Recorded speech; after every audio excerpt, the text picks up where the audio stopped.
Кога нема ракомет, спортско-рекреативниот центар Борис Трајковски изгледа некако вака. Но кога овде имате ракометната револуција од автокоманда, тогаш овој спортски центар се претвора во епицентар. Единствената емоција која го пречинува тоа има само едно име – Металург. 1971 е годината кога се раѓа Металург, ракометно училиште на многу генерации.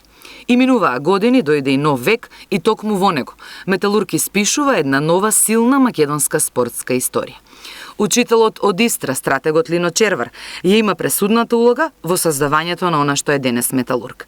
И ништо не е недостижно ако знаете како, и ништо не е тешко ако имате со кого. Ги има и Металург, ги имаме и ние, момците од автокоманда. Само тие знаат како и ништо се поминуваат да дојдат и да останат меѓу најдобрите во Европа. За победа е потребен талент, за повторување на резултатот – карактер, а за приказната да трае и да се раскажува потребна е и публиката. За која зборува Европа? Публика која што ја посакуваат и најбогатите и најуспешните клубови. Иако во нешто Металург е недостижен, тоа е неговиот најгласен 8-ми играч. Се уриваат рекорди кога е во прашање и бројот на продадени влезници, но и времето за кое истите се купуваат за да се гледа Металург.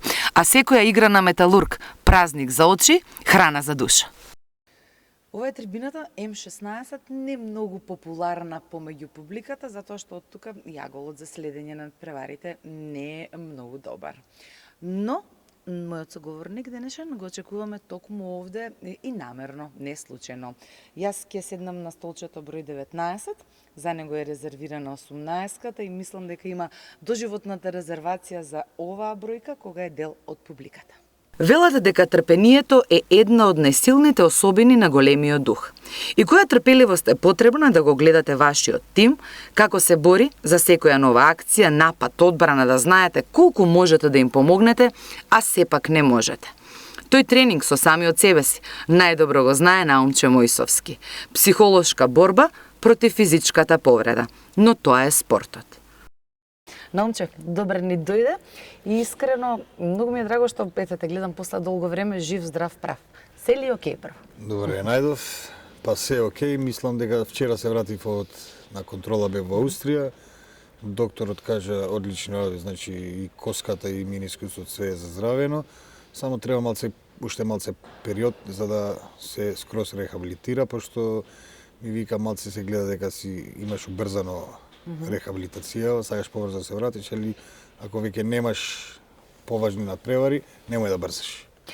18-ката е твоја бројка. Кога сме кај бројките, дали знаеш дека оваа година прославуваш еден мал јубилеј? Не. Ништо не те асоцира ако кажам 2009-2014? Па не. Како се задума? Не. 5 години од како што се во Металург. А, да. Помниш ли како беше доаѓањето, бидејќи нели зборуваме за Наумче за Металург?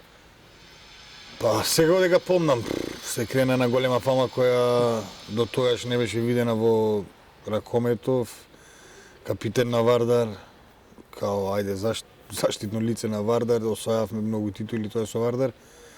И се јави Металург кој од тогаш од тој период почнуваше да гради некоја екипа која сакаше да ги земе 90% од репрезентативците во своите редови. Имаше некои мали несогласувања со тогашниот тренер на Вардар, со Вујовиќ. Доста таа екипа не, ајде да не кажем првата, после цела скоро ја пушти, така да некако се отвори ваму сасвим случајно. Не требаше многу време да размислуваш. Да, не требаше, али се отвори сасвим случајно. Таа година дојде исто и Лино, како што ми кажуваше и Лино и газдата Минчо. Вика, јас реално, вика, од македонскијата репрезентација само ги знам Кире и Наумче, така да Кире евентуално што не може да дојде со договор, тоа мислам беше во Веспрем или така нешто. Вика, Наумче го знам, сакам да ми го донесеш за да почнеме некоја приказна. Во Струга беше Струшко Топче, во Битола Бела Мечка, во Скопје народен херој.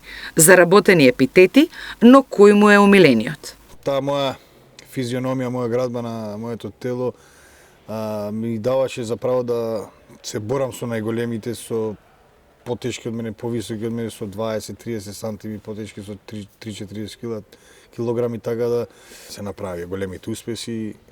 Сега, Мислам сега првото нешто, мислам дека би ми одговарало повеќе, тоа стручкото топче повторно ќе пука. Мојсовски е еден од ретките спортисти кој што постојано е дел од многу кампањи, каде што се мотивираат младите да веруваат во вистинските вредности, во добрината на животот. Ми е така звездата, децата ме бара, јас, ајде тие кампањи, али гледам јас како и се понашам, например, кога искачам дали до Сити Мол нешто да купам или нема да не застанат до 50-100 деца да се сликаат автограми и кога ќе одам кога се појавам со тие кампањи во школи, значи прекинуваат часови, се собираат деца, не можам да излезам 2 сати од таму. Така да мислам дека да тоа звездата и се гледа, значи јас мене ми е таква играта што сето срце, сета душа не давам на теренот, нема штедење. Дали било, како што кажав, дали било со најслабиот, дали било со најакиот, јас исто е за мене. Мислам дека гледа народот, го сака, моментално ни е прв спорт во државата, го сака овој спорт. И сега, кога гледа дека е искрено нешто, кога нешто работиш искрено, секако дека народот те сака и сака да успееш во тоа. Психолошки многу е тешко да се игра без Мојсовски. Тој ни недостасува. Капитен и лидер на екипата, тој е срцето на тимот и сите со нетрпение го очекуваме неговото враќање. Ова во една прилика го изјави Атман. Кога наумче ќе го видиме повторно на терен.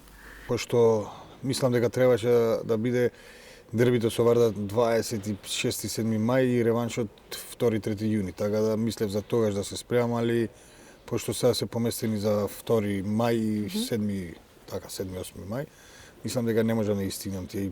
Не мислам дека шанса нема да ги стигнам тие, пошто не сум ни спремен. Така да нема потреба за брзање, па ќе видиме, здраве Боже, ако може евентуално репрезентација со грците.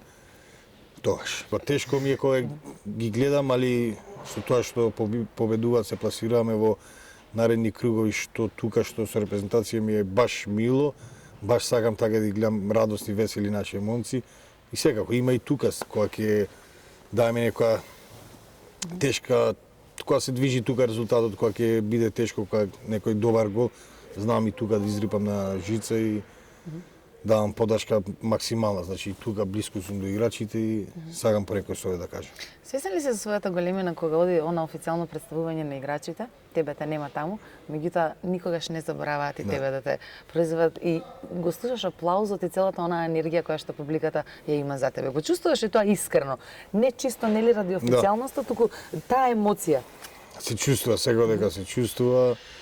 Значи не е ништо со сила, се гледа дека е спонтано, дека од љубов и сега дека ми годи буквално од до сега два надпревари со Барселона и со данците тука. Двата пати се најжив и ајде да не кажам и слози ми дојда, ми си игра, ми се плаче. Ја поздравам публиката, али пак ми е тешко, значи не сум таму на терен.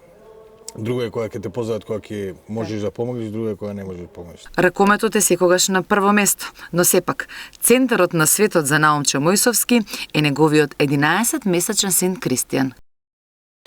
Све сведено на него. Марија почна многу рано на работа, значи станува 5:30 во 6 поеѓа, во 6:30 треба да е на работа. Тоа значи дека Наумче ще треба да е буден. Наумче треба да е во 6:30 буден, ако спие тој се молиш да спие поише за и ти да поспиеш малце, ако не со него си. Од 6:30 до... Мирно ли бебе? Мирно, како бебе сега мирно. На почетокот до 4-5 месеци борба имаше, значи имаше шо не спијање, шо многу враце го научивме и така, а сега е подруг многу, само малце навечер има проблеми, сака да се буди до 2-3 пати на вечер, али све тоа ситно, малце лекции, одма се заспи. Така, 31 мај е него кај ќе дојде. Да. Дали планираш веќе патување за Кел? Дај Боже. Дај Боже прво да се поклопи тоа. Сега дека планирам, па ќе видиме, мора да се све зависи од сегој надпревар, а и после и тој, па има време до, значи скоро месец и пол до 31.